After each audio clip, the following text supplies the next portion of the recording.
Capítulo 3. El tránsito de la antigüedad a la Edad Media.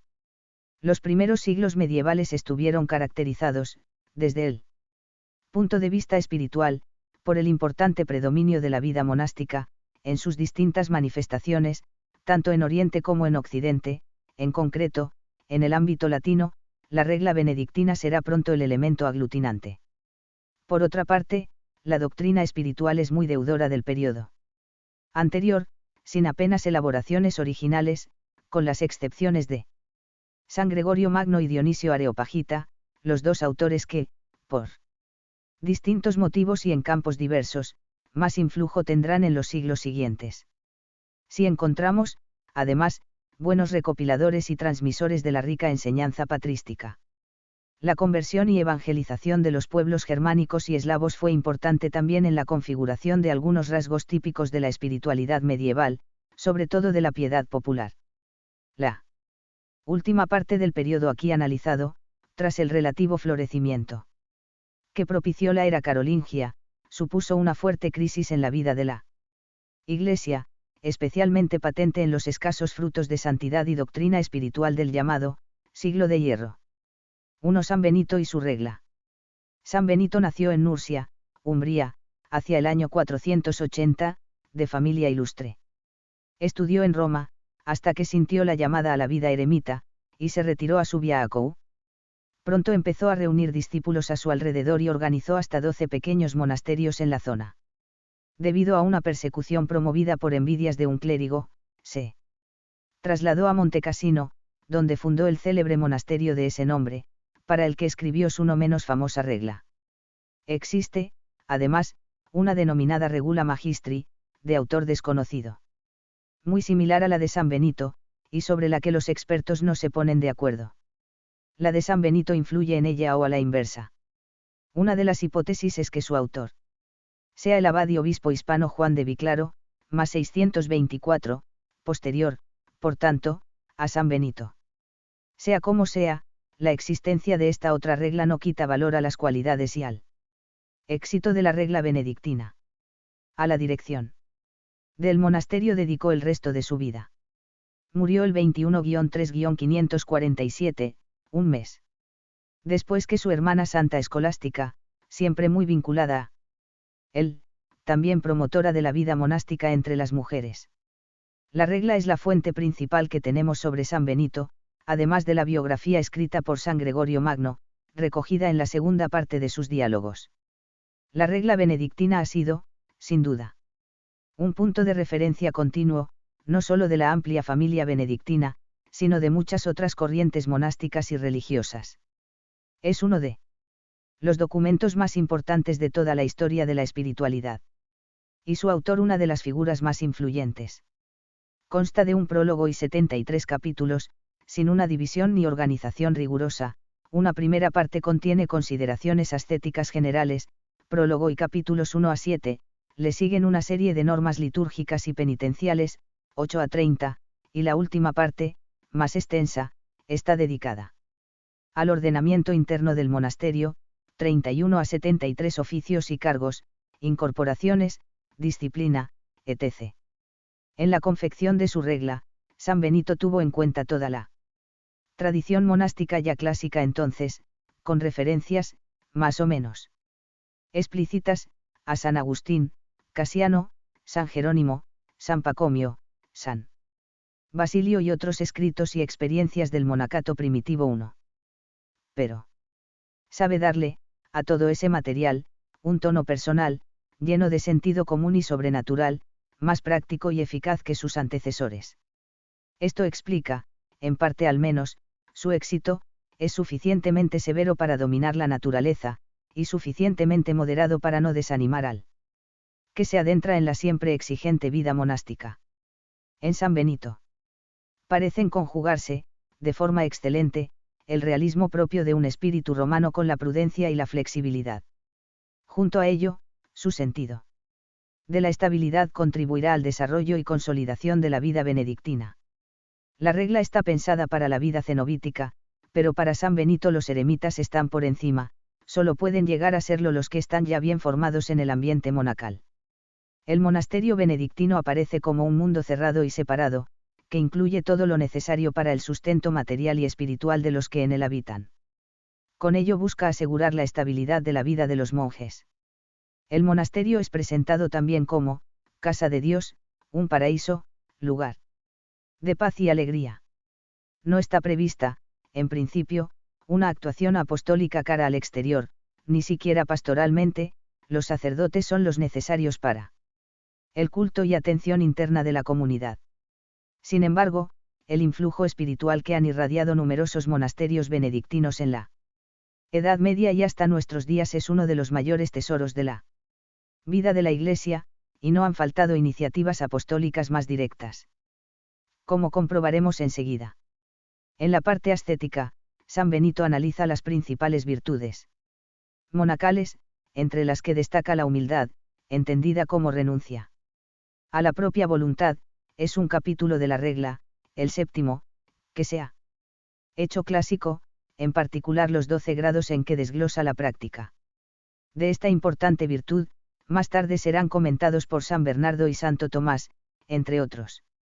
Esos grados son: mantener el temor de Dios siempre ante los ojos, no amar los propios deseos ni buscar placer en ellos, obediencia en todo al superior por amor de Dios, obediencia serena ante las dificultades o injusticias, confesar con sencillez todas las faltas, aun secretas, al abad, estar alegre ante los malos tratos, trabajos miserables y duros, etc., considerarse menor a todos, no solo con la lengua, sino también de corazón, hacer solo lo que manda la regla y el ejemplo de sus superiores, silencio, controlar la lengua y no hablar si no se le pregunta, no reír con estrépito, hablar con gravedad, gentileza, modestia, breve y razonablemente, sin alzar la voz, manifestar no menos humildad en la conducta que en el corazón.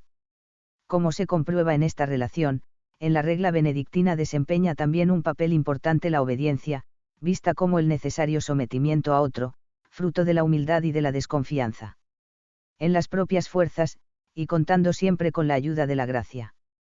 También habla San Benito de la alegría, la gravedad y modestia externas, la caridad, etc.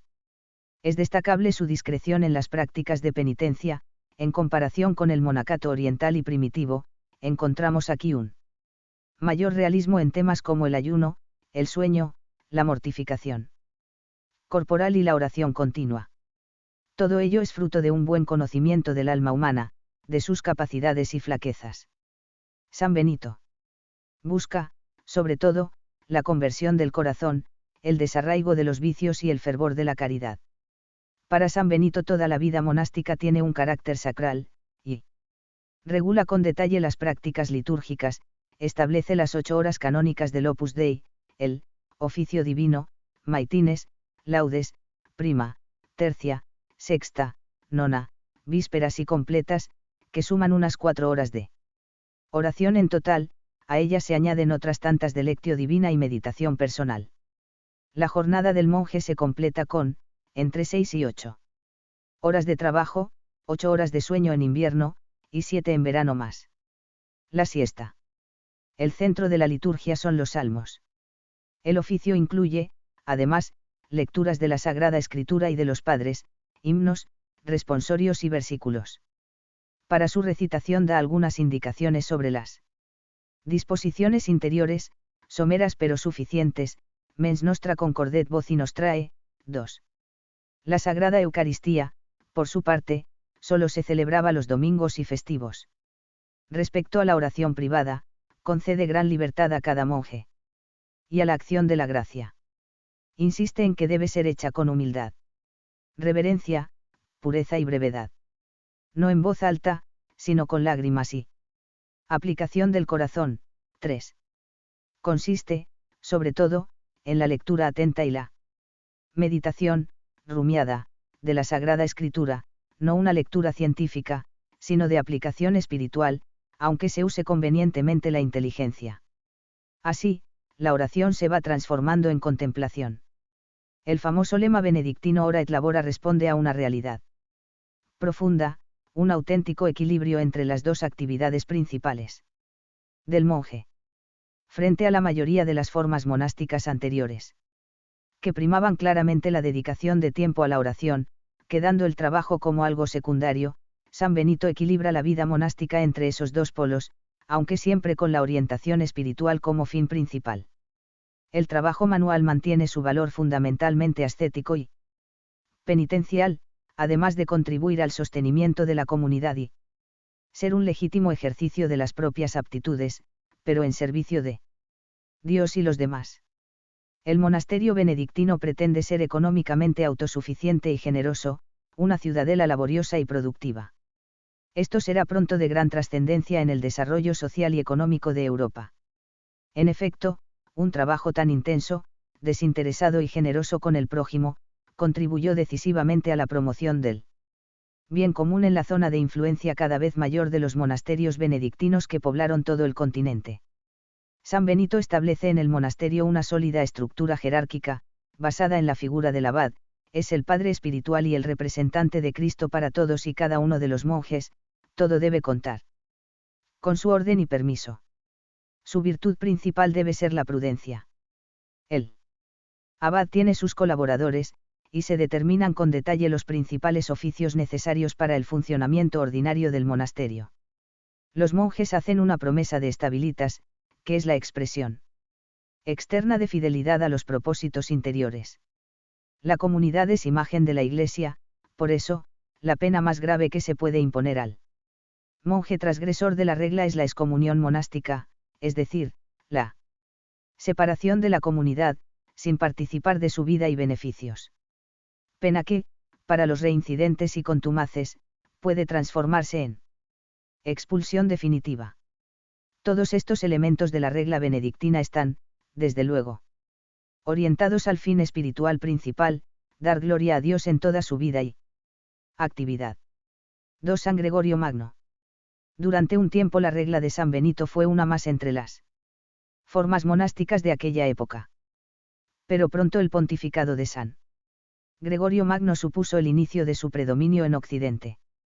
Por lo demás, para muchos, San Gregorio es el último de los grandes padres latinos.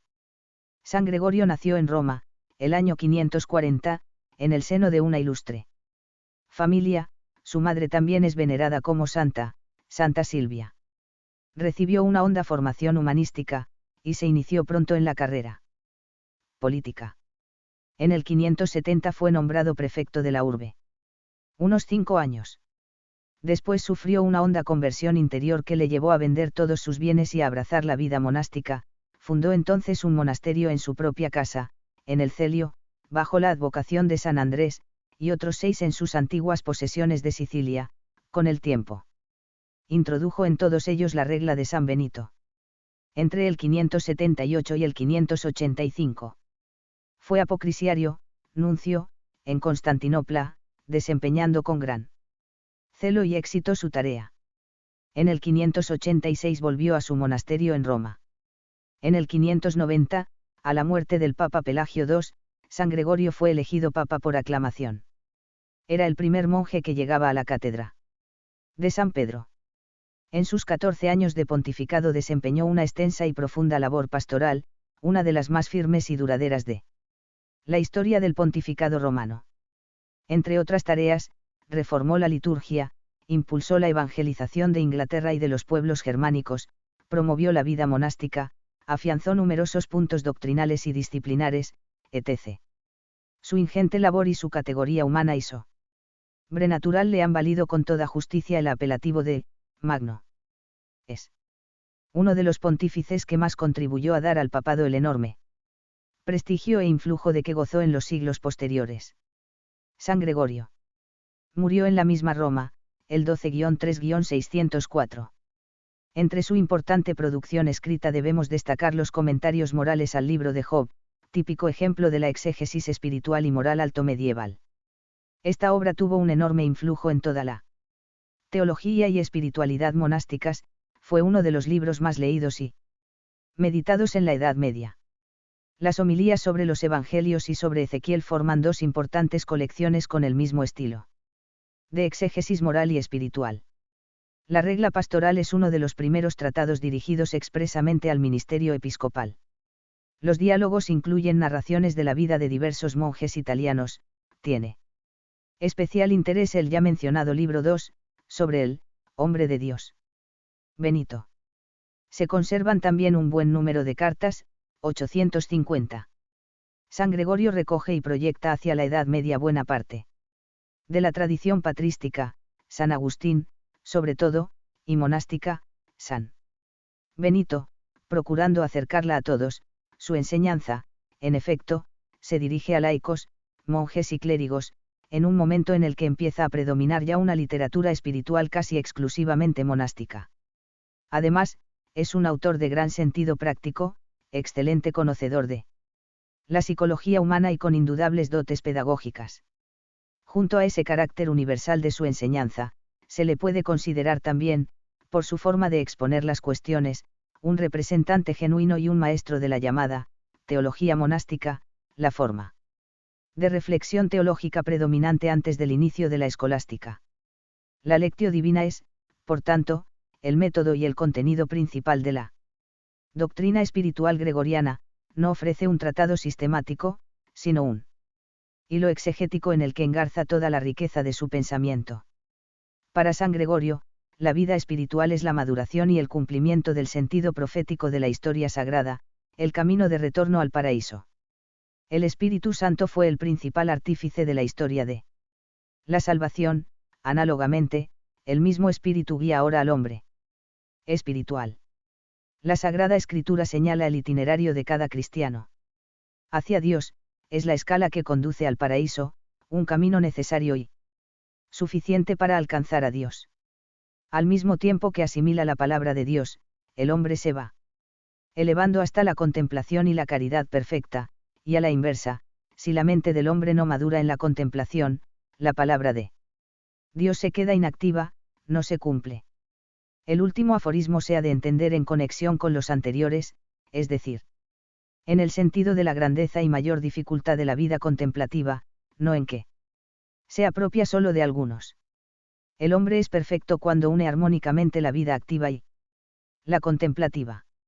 Apoya esta idea en el ejemplo del mismo Jesús, en las parejas clásicas formadas por Lía y Raquel, Marta y María, y en él equilibrio entre el amor a Dios y el amor al prójimo, que constituyen una única virtud cristiana, la caridad, intuición clave en la comprensión de este problema clásico.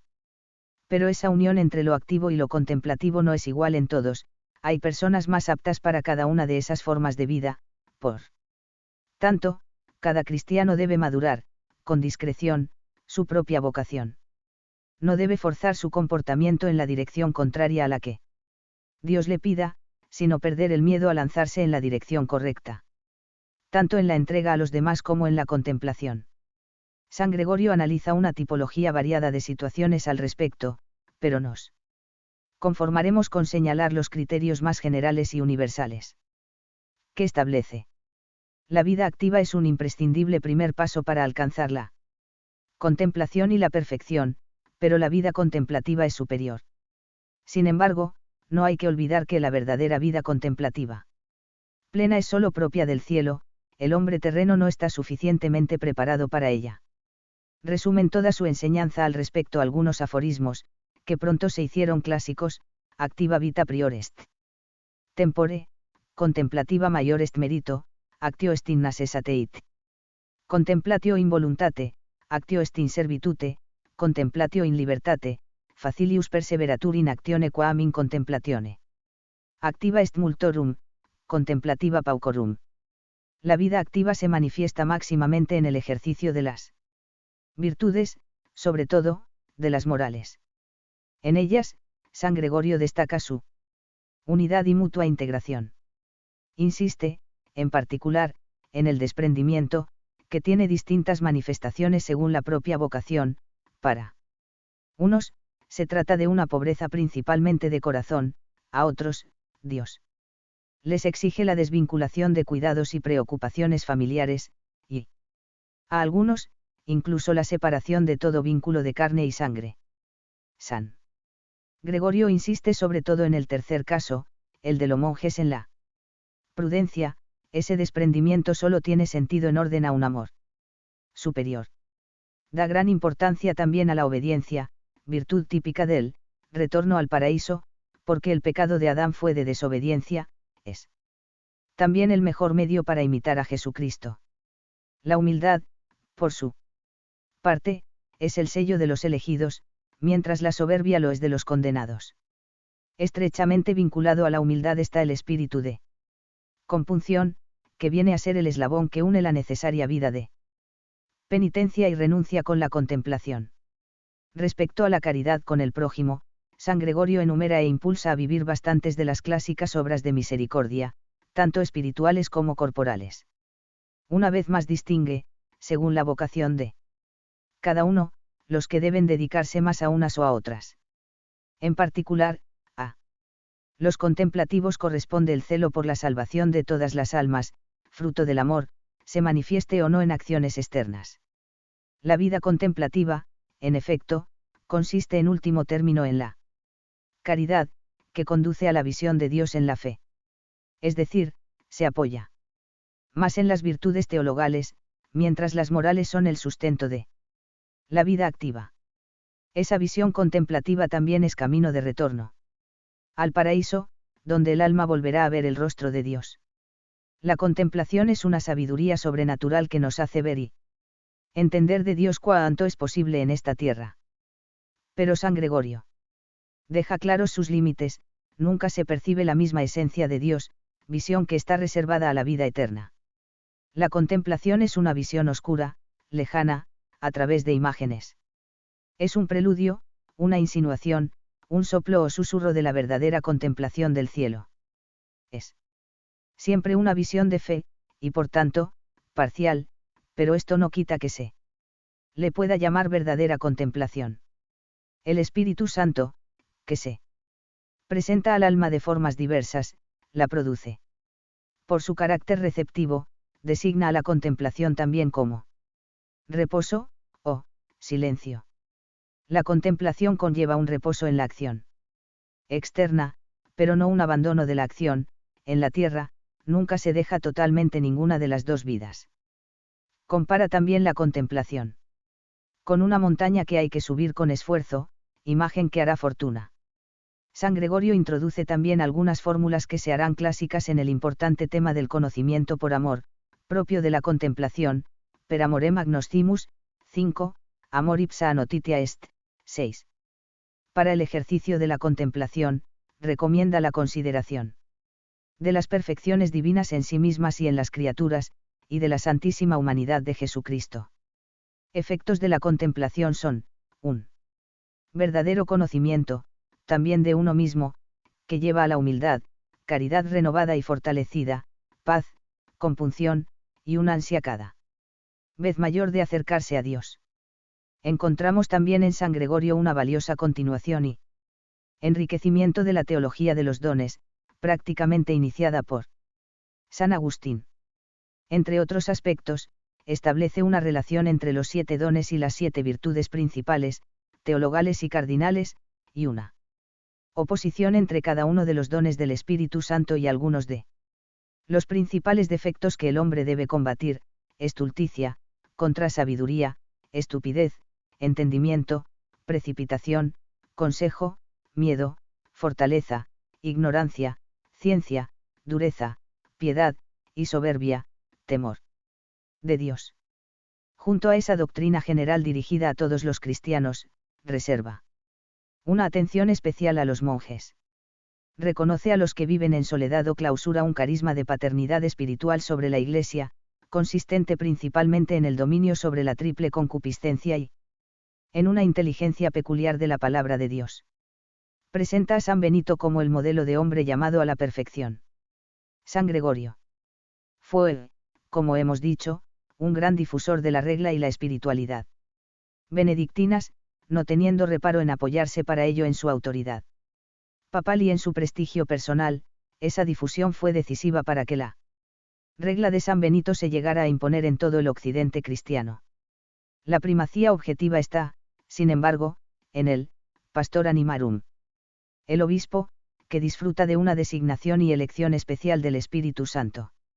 Hay una aplicación práctica clara de esa primacía: el monje Llamado a ser pastor de las almas debe asumir esas cargas, más propias de la vida activa, aun en detrimento de la vida contemplativa, con esa disponibilidad muestra su perfección. Por eso, el mismo San Gregorio sacrificó su tendencia al retiro por la responsabilidad pastoral que se le pidió, y por ello también envió tantos monjes a evangelizar, cuando lo consideró necesario. En sus enseñanzas a los pastores, San Gregorio insiste en la ciencia que deben poseer, y más todavía en las virtudes. Destaca, en particular, la importancia de la meditación de la Sagrada Escritura, así como la virtud de la discreción, como medios fundamentales para dirigir a cada alma. El prelado es pastor, maestro y padre. Recomienda, además, la afabilidad, la firmeza, la circunspección y la modestia. Analiza numerosas circunstancias en las que se pueden encontrar las almas, para dirigirlas correctamente, y se detiene a explicar cómo debe ser la predicación, adaptada a las personas que la reciben. 7. San Gregorio Magno, homilías sobre los Evangelios, 6. Pero también los laicos tienen una importante tarea apostólica. Cuando descubrís que algo os ha sido de provecho, procuráis atraer a los demás. Tenéis, pues, que desear que otros os acompañen por los caminos del Señor. Si vais al foro o a los baños, y topáis con alguno que se encuentra desocupado, le invitáis a que os acompañe. Aplicad a lo espiritual esta costumbre terrena y, cuando vayáis a Dios, no lo hagáis solos. 3. Dionisio Areopagita y su influjo. El llamado pseudo Dionisio es uno de los escritores más peculiares, pero también más influyentes de la historia de la reflexión sobre la vida espiritual. Desde San Máximo el Confesor, y de acuerdo con las afirmaciones del mismo autor, se identificó a este misterioso escritor cristiano con el discípulo de San Pablo convertido en Atenas, Hech 17. 34. Las primeras dudas sobre su autenticidad empezaron en el Renacimiento.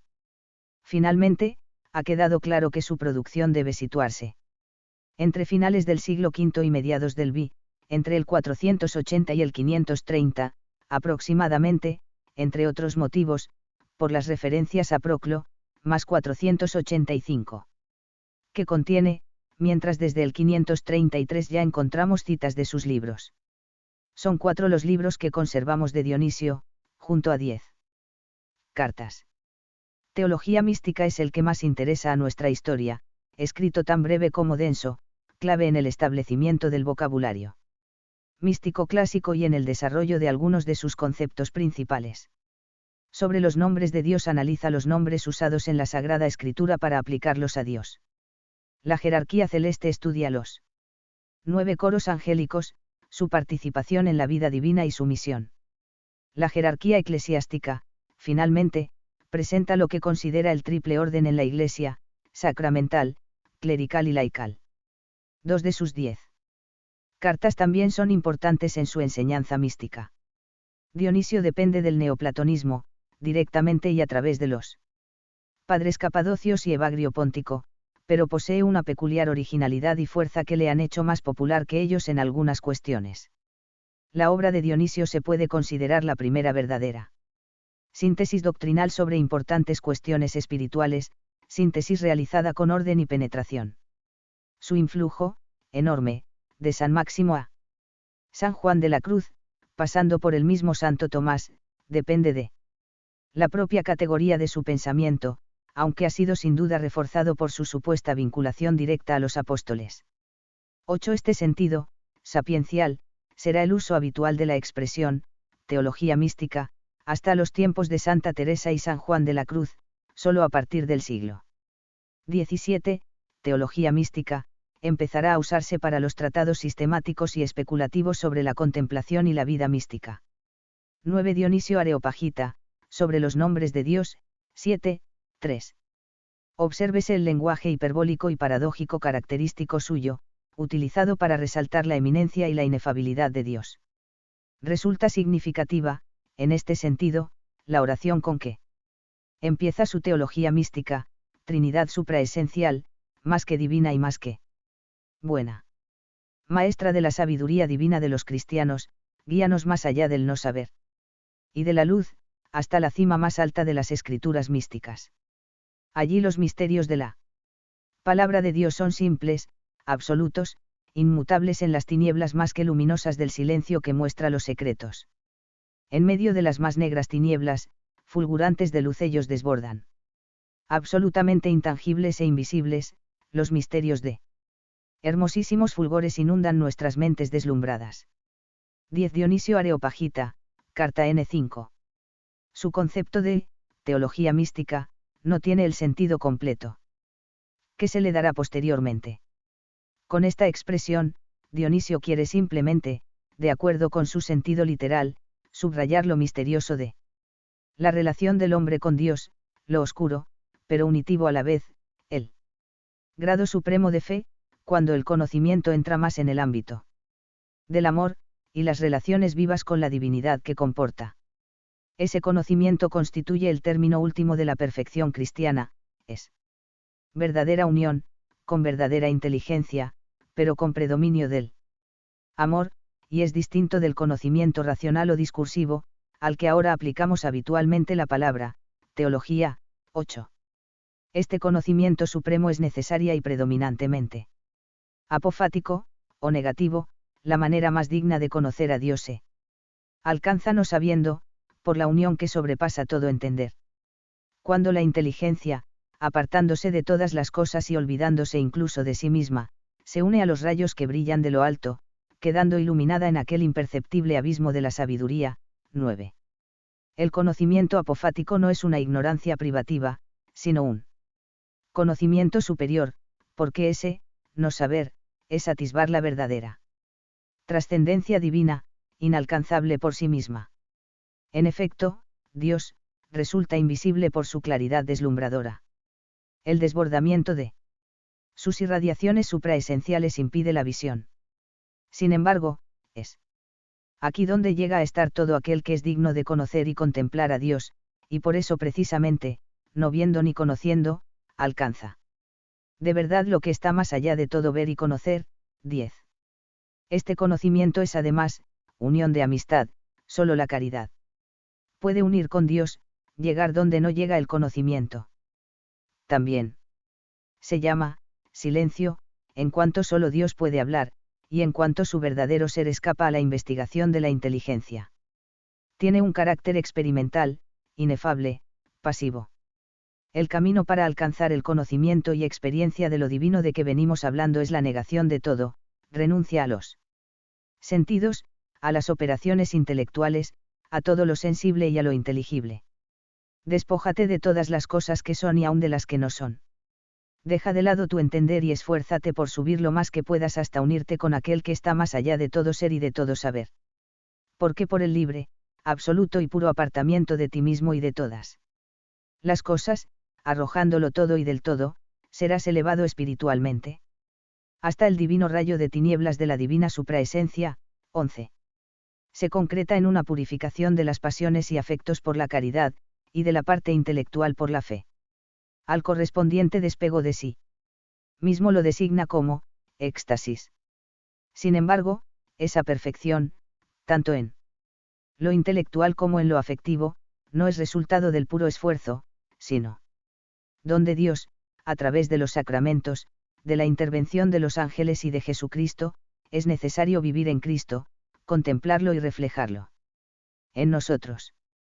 En ese camino, llamado deificación, teiosis, Dionisio distingue una serie de operaciones, que son el fundamento de la futura doctrina.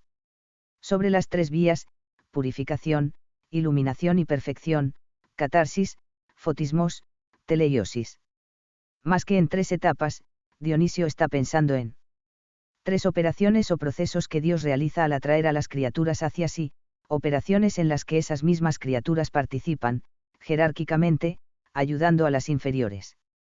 Respecto a la jerarquía celestial, Dionisio explica cómo los distintos coros de ángeles desempeñan esas tres funciones, y en la jerarquía eclesiástica, las relaciona con los sacramentos, bautismo, Eucaristía y Santo Crisma, y con los grados clericales, diáconos, sacerdotes y obispos.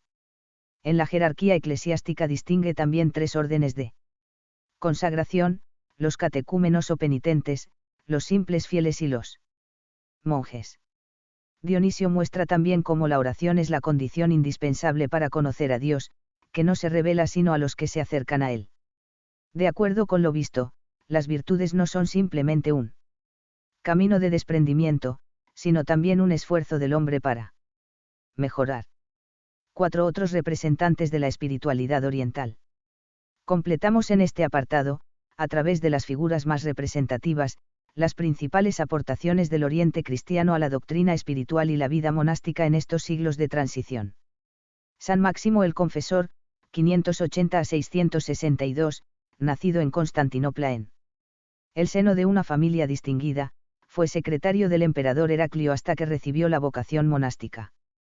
Por distintas circunstancias debió trasladarse a un monasterio cercano a Cartago, allí combatió con energía la herejía monotelista, por lo que sufrió sucesivos destierros y torturas, a consecuencia de las cuales murió, de ahí su sobrenombre de confesor. Es autor de sendos comentarios a las obras de Dionisio y de San Gregorio de Nisa, y es conocido por la influencia que recibió del primero, siendo el primer gran difusor de sus enseñanzas. También de influencia dionisiana es su obra Mistagogia.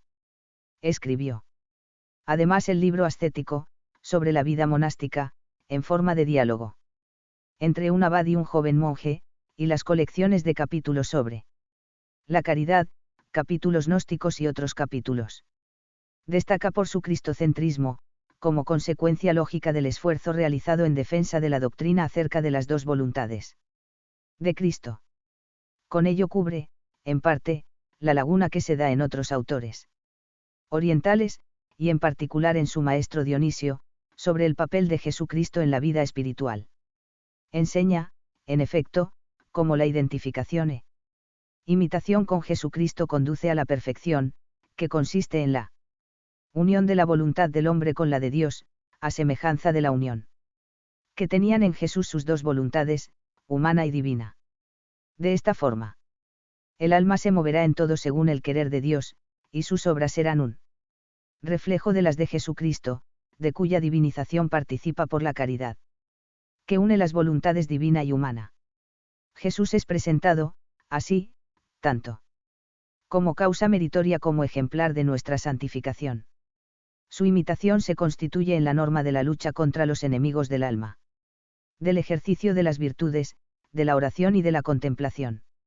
Entre los enemigos del alma, San Máximo concede gran importancia al amor propio, que viene a ser el compendio de todos los vicios capitales. Los medios principales para la lucha son la vigilancia, la paciencia y la oración, siempre de acuerdo con la actuación ejemplar de Jesús.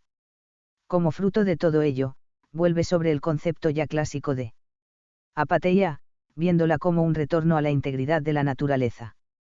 Entre las virtudes destaca la primacía concedida, una vez más, a la caridad, es el máximo don de Dios, deifica el alma, la une con Dios, matrimonio espiritual, le da la filiación divina, etc., la sitúa por encima de la contemplación, de la que habla también con frecuencia. Finalmente, contribuye a ir afianzado el esquema tripartito del itinerario espiritual, al distinguir entre principiantes, que se dejan llevar por el temor, son, siervos, adelantados, conducidos por la esperanza, mercenarios, y perfectos, en los que predomina el amor filial. Hijos. San Juan Clímaco, K 579-649, abogado antes de abrazar la vida solitaria, viajó bastante tiempo por Egipto, y después fue abad en un monasterio del Sinaí. Es conocido, sobre todo, por una obra clave en la literatura espiritual, La escalera del paraíso, a la que debe incluso su apodo, Clímax significa escalera. Es un libro dirigido expresamente a los monjes, pero con abundante doctrina de valor universal sobre los vicios y las virtudes. El autor habla de 30 grados en el camino del alma hacia Dios, que corresponden a los 30 peldaños de la escala de Jacob, y a los 30 años de vida oculta de Jesús. Con dicho esquema recoge la doctrina ascética tradicional. No es original ni riguroso en su exposición, pero sí muy práctico, con un estilo conciso y directo. Los primeros peldaños de la escalera corresponden al desprendimiento de los bienes de la tierra y al desprendimiento interior, sigue. En los escalones centrales, el estudio de numerosos vicios y sus virtudes opuestas, obediencia, penitencia, dulzura, castidad, humildad, discreción, etc., hasta llegar, en el grado 28, a la oración perfecta. Que es, conversación y unión del hombre con Dios, 12. En el 29, adquiere el alma la completa tranquilidad que resulta del dominio de las pasiones, apatheia y esichiao, quietud. Finalmente, en el 30º y último peldaño se alcanza la perfección, que es vida de amor, cuyo coronamiento no lo obtendrá el alma más que en la gloria. San Juan Damasceno, K. 675-749, es considerado el último padre del Oriente cristiano. Oriundo de Damasco, de una rica familia cristiana, vivió ya bajo dominación musulmana. Fue sacerdote y monje en San Sabas, cerca de Jerusalén. Entre sus obras destacan, desde el punto de vista espiritual, sus numerosas homilías, los sagrados paralelos, sobre los 8 espíritus del mal, sobre las virtudes y los vicios. Sin olvidar su conocida obra teológica general, anticipo en parte de las sumas medievales, sobre la fe ortodoxa. Depende de San Gregorio de Nisa, Dionisio y San Máximo, cuya doctrina desarrolló y estructuró con rigor teológico y con numerosas aportaciones personales. Es especialmente conocido por su piedad mariana, quizá el autor más significativo de la antigüedad en ese punto clave de la espiritualidad cristiana. San Teodoro Estudita, 759 a 826, fue abad del monasterio de Studium, uno de los más influyentes en el Imperio bizantino, no solo en el terreno espiritual, sino también en el político y social. Gran defensor de la ortodoxia en la persecución iconoclasta suscitada tras el concilio II de Nicea, obras suyas son las Catequesis mayor y menor, y sobre los santos monjes. Tratan, sobre todo, de la vida y la espiritualidad monástica, marcadamente basiliana. A partir del siglo VI, en efecto, la regla de San Basilio fue la que predominó claramente en los cenobios orientales, aunque siguieron siendo abundantes las formas de vida de tipo más eremítico. Los monjes, además de su enorme influjo espiritual, tuvieron un papel importante en cuestiones civiles y políticas del Imperio bizantino, e inversamente, el poder civil influyó también en su desarrollo y organización. Todo ello provocó, en ocasiones, fuertes tensiones, pero también frutos importantes de santidad y apostolado, cuando los monjes más influyentes estaban movidos por un verdadero ideal sobrenatural. En particular, la mayoría de los obispos y pastores más destacados de la época surgieron de los ambientes monásticos. Con el tiempo, esto se transformó casi en una norma. En todo el ámbito oriental, la formación sacerdotal estuvo prácticamente identificada con la formación monástica, con el consiguiente crecimiento del influjo de su espiritualidad en toda la vida cristiana de esas regiones y de la futura ortodoxia. Una vez consumado el cisma en el siglo VIII, destacó la reforma monástica, estudita, promovida por el citado monasterio. Fue notable también el influjo de los monasterios del Monte Azous, siempre con inspiración basiliana.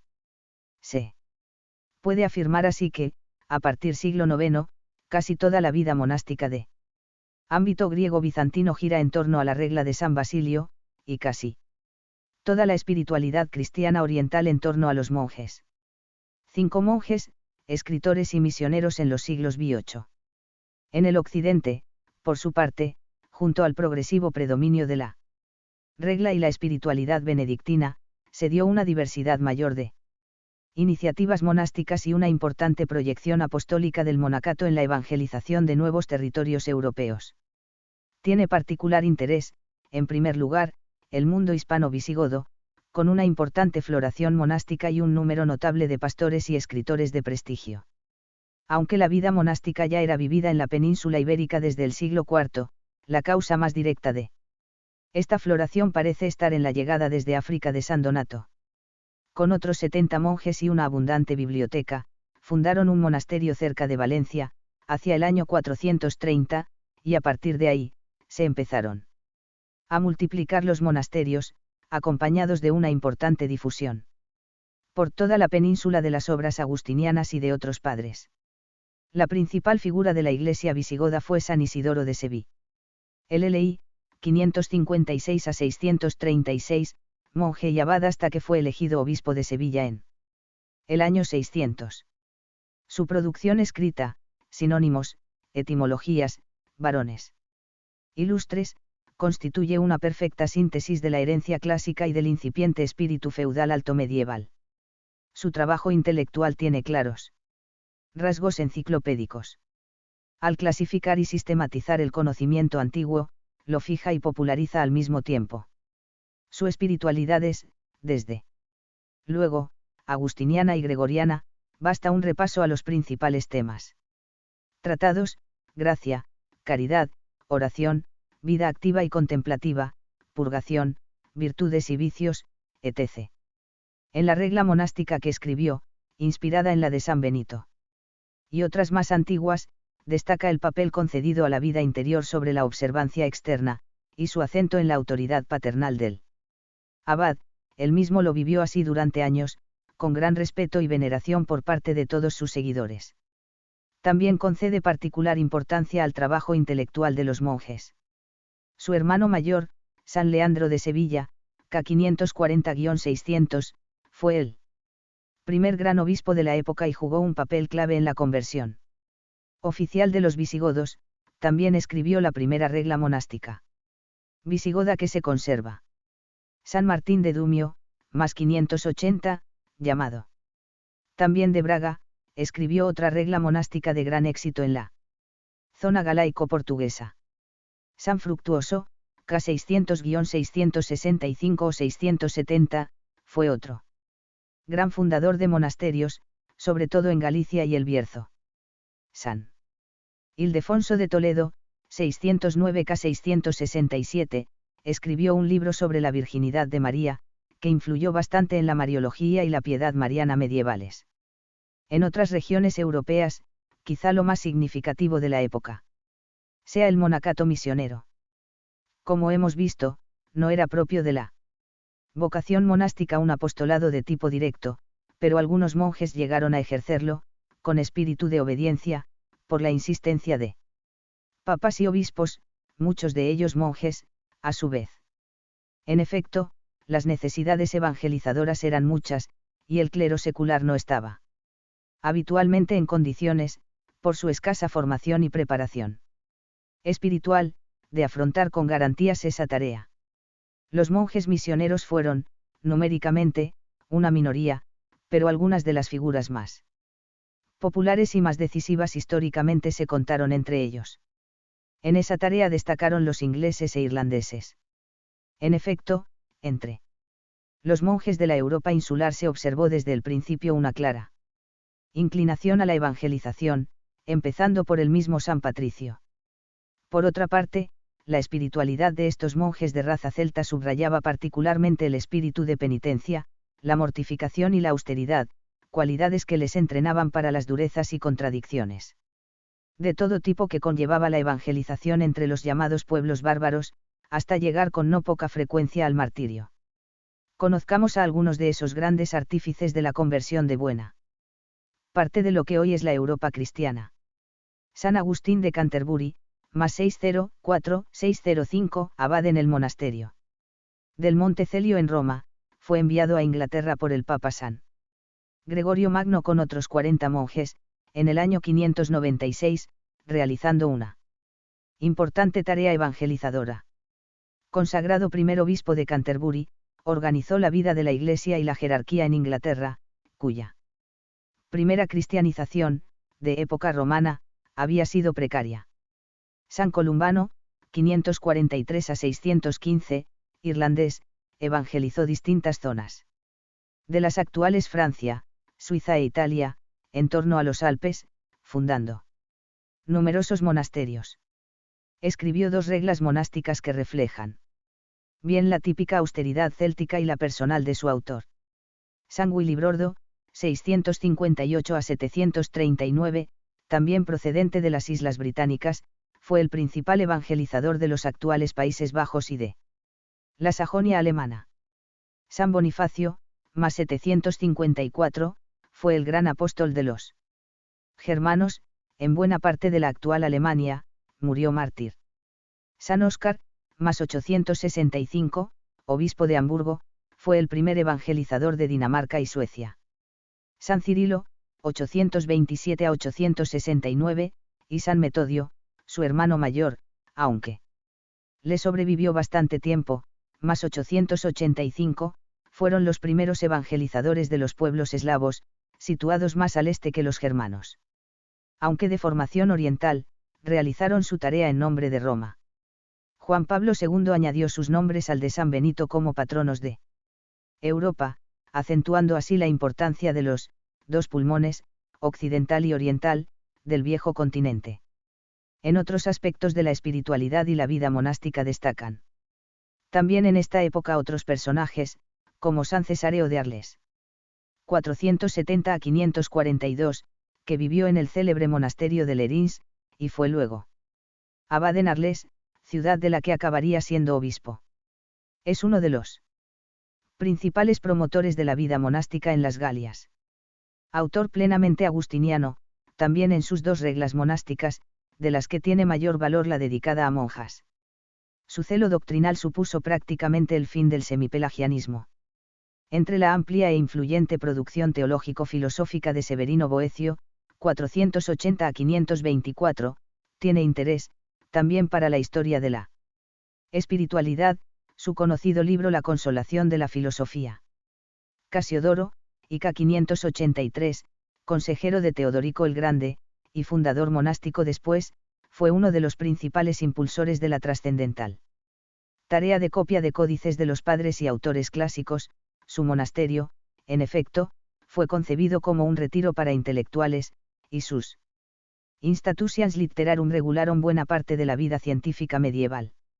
San Gregorio de Tours, 538 a 594, es el autor de numerosas vidas de santos, con tendencia a destacar lo extraordinario y sin el rigor histórico al que ahora estamos acostumbrados, pero que tuvieron gran influjo y difusión en la época medieval. Muchos otros hagiógrafos posteriores dependen de él, y sobre la vida de algunos santos antiguos es casi la única fuente que poseemos. San Beda el Venerable, más 735, es uno de los escritores más prolíficos e influyentes de la época. Monje desde muy joven, adquirió una cultura enciclopédica y se convirtió así en uno de los más excelentes transmisores de toda la sabiduría antigua, y especialmente de los padres de la Iglesia, a través de sus extensos comentarios bíblicos y homilías. Destaca, en el ámbito espiritual, su comentario al Cantar de los Cantares, bajo la imagen de las relaciones entre Cristo y la Iglesia. Anunciando a San Bernardo en algunos aspectos, unción, bondad y dulzura, tono cálido y sentimental, aspecto en el que se nota su origen nórdico, y también explica su atractivo y sencillez. Todo ello se une a un estilo detallista y, por supuesto, a su honda piedad. Es patrono de los historiadores. Es importante subrayar también la evolución de la vida monástica. De tipo canonical. Efectivamente, la fórmula ordo canaanicas como distinto del ordo monasticus, aparece por primera vez en el concilio de Autun del 670, aunque en la práctica y en la espiritualidad todavía los dos órdenes se aproximaban mucho. San Crodegando de Metz, más K. 755, clarificó algo más la situación con su regla específica para canónigos, y no para monjes. La clarificación definitiva vendrá con el Concilio de Aquisgrán, 816, y su Institutio Canonicorum, como veremos a continuación. Las diferencias de los canónigos con los monjes estribaban en la dependencia del obispo, la dedicación directa y predominante a tareas pastorales, menor rigor en las prácticas penitenciales. Posibilidad de algún tipo de propiedad privada, etc.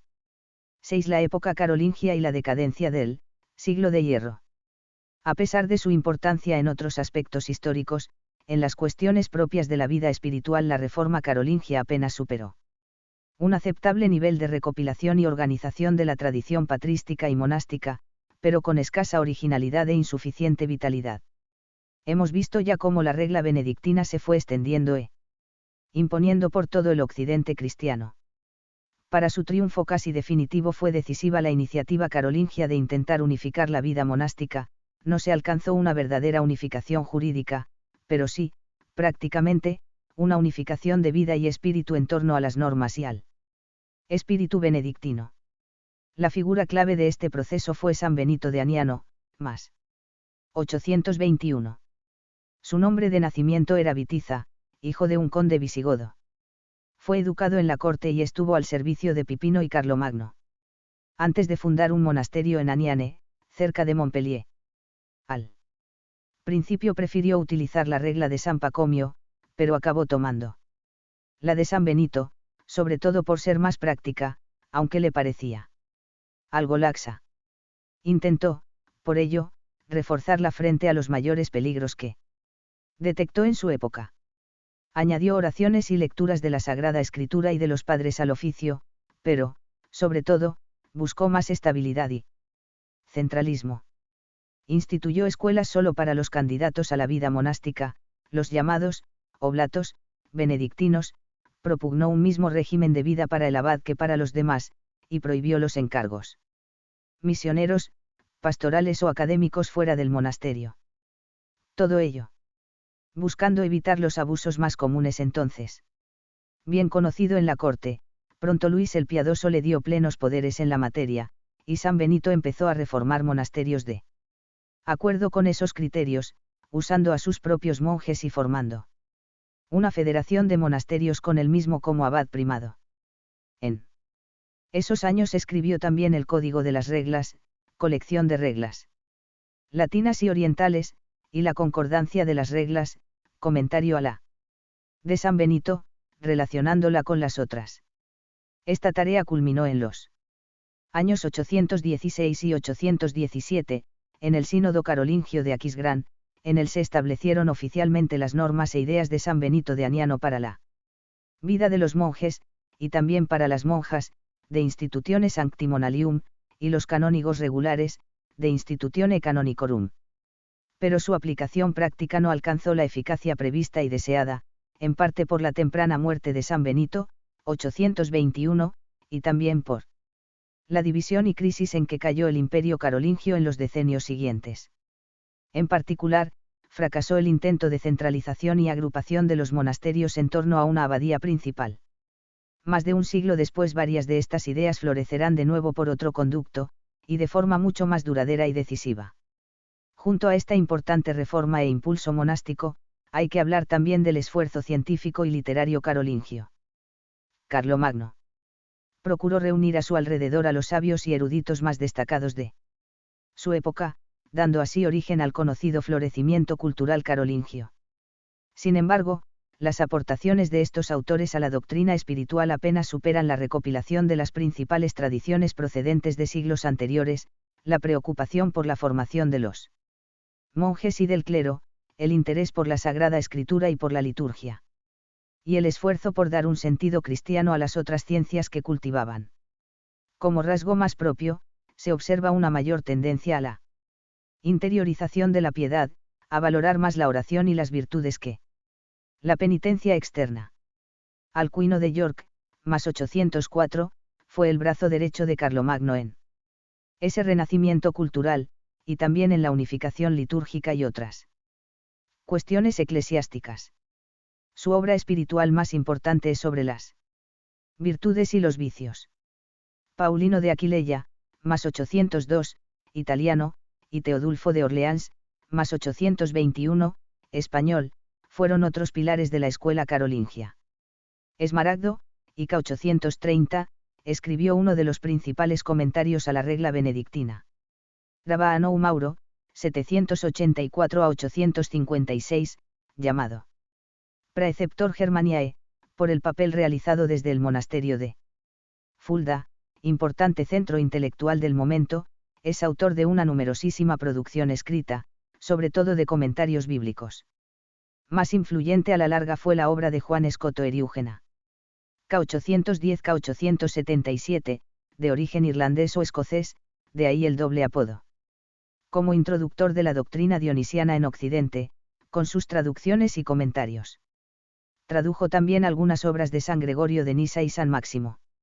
Destacan también su sobre la división de la naturaleza y el comentario a San Juan. Autor bastante original en filosofía, su doctrina mística se mantiene en la línea heredada de Dionisio, por ello, su pensamiento se mantuvo bastante aislado y no fue entendido ni seguido hasta más tarde. También suscitaron polémica algunas de sus confusas enseñanzas sobre la predestinación y la gracia. Al relativo renacimiento carolingio siguió, casi inmediatamente, un periodo de franca decadencia, tanto desde el punto de vista civil, con la desmembración del imperio, como eclesial y espiritual.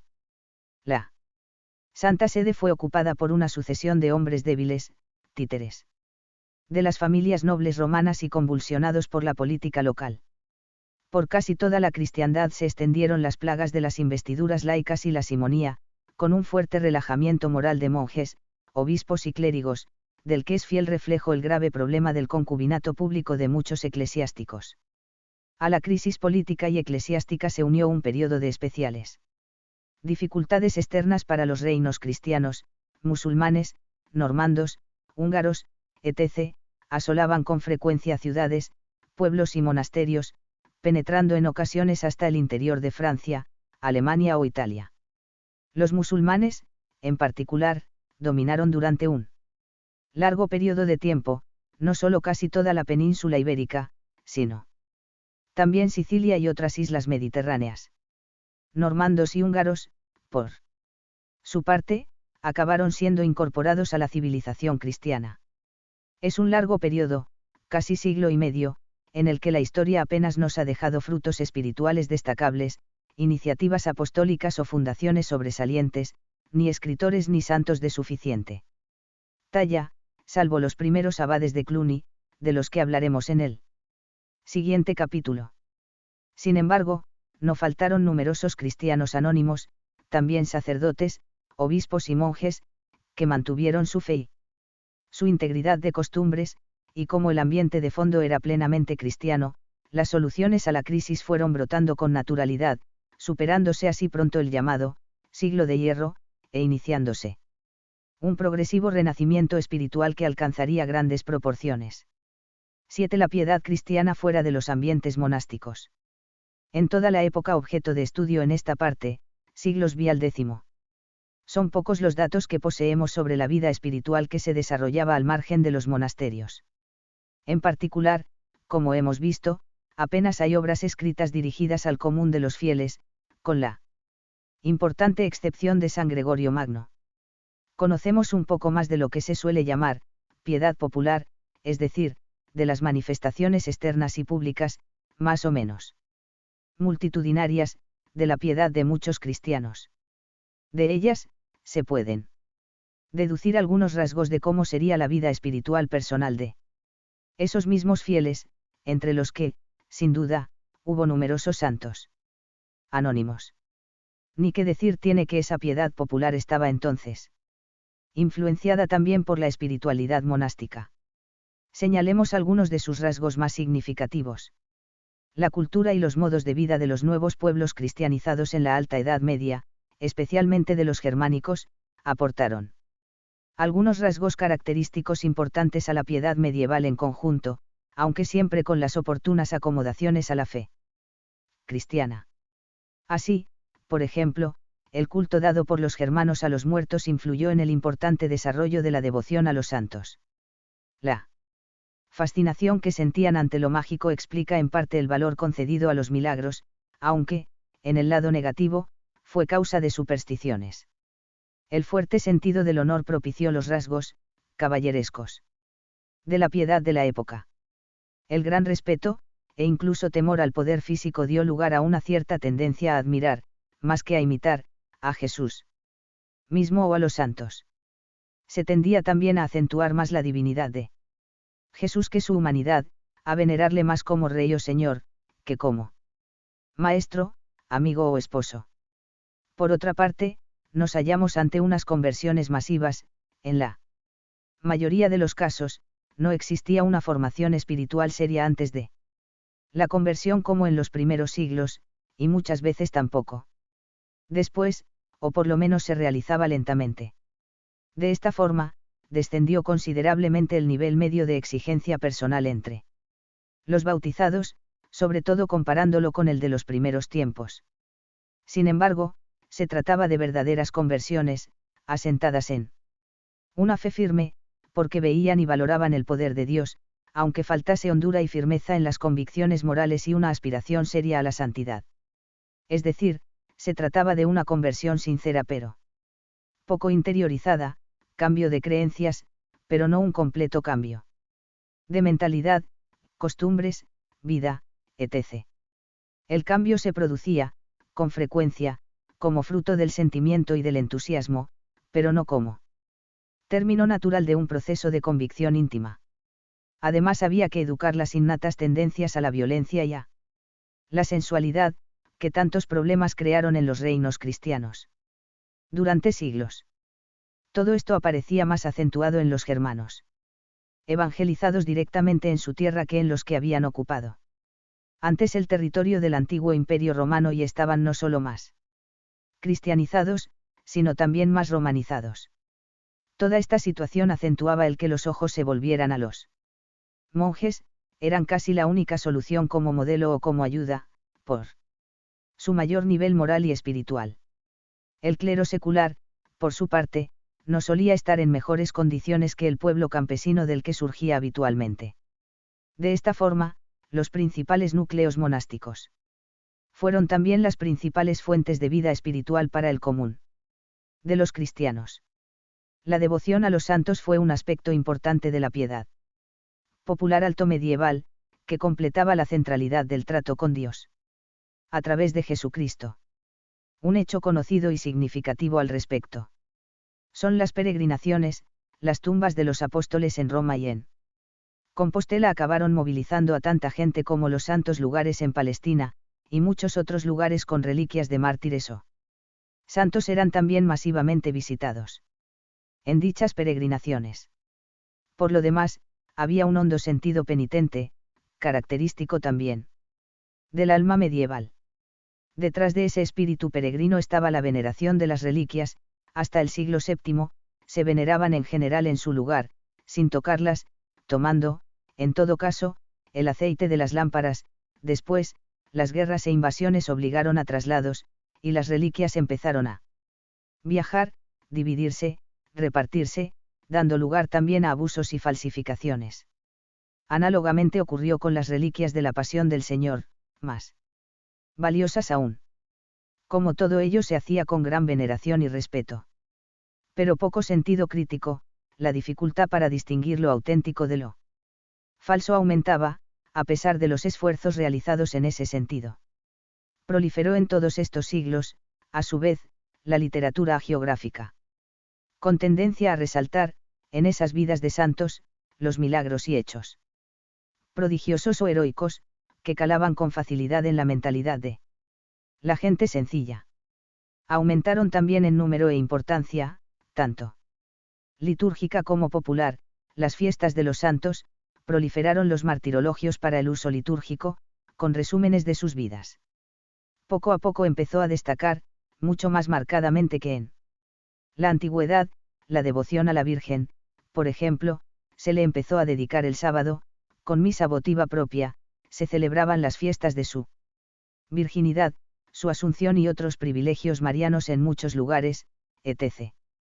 Se acudía sobre todo a la protección y ayuda de María y de los santos, se prodigaron las procesiones, rogativas y letanías en aniversarios, calamidades, etc.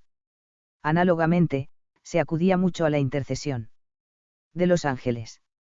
También el diablo jugaba un papel importante en la piedad popular, al atribuírsele casi todo lo negativo que ocurría, de ahí la proliferación de los exorcismos, los sacramentales, etc.